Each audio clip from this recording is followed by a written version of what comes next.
আইনশৃঙ্খলা বাণী সহ এই হবিগঞ্জবাসীর কাছে প্রশ্ন, আমি যদি আমার বাসায় আমার সন্তান নিরাপদ না থাকতে পারে তাহলে আমরা কোথায় যাব?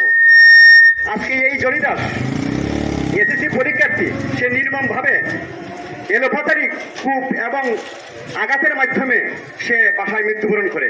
কিন্তু আজকে দেখা যাচ্ছে কি হবিগঞ্জবাসীর প্রতিটি মা বাবা যারা গার্জিয়ান আছে, নাগরিক সমাজ আছে, আজকে এরা ভীত সন্ত্রস্ত। কেন? আমি আমার বাসায় আমার সন্তান নিরাপদ না।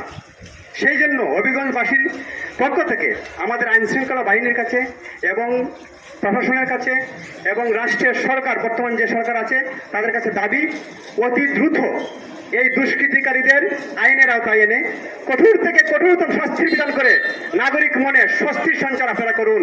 না, কঠিন আন্দোলন করতে গেলে যদি আইন শৃঙ্খলার অবনতি হয় তাহলে দায় দায়িত্ব পুলিশ প্রশাসনের নিতে হবে। সংগ্রামী আমার প্রশ্ন, আপনারা আসলে কি আমাদের নিরাপত্তা দেওয়া আপনারা আছেন কিনা?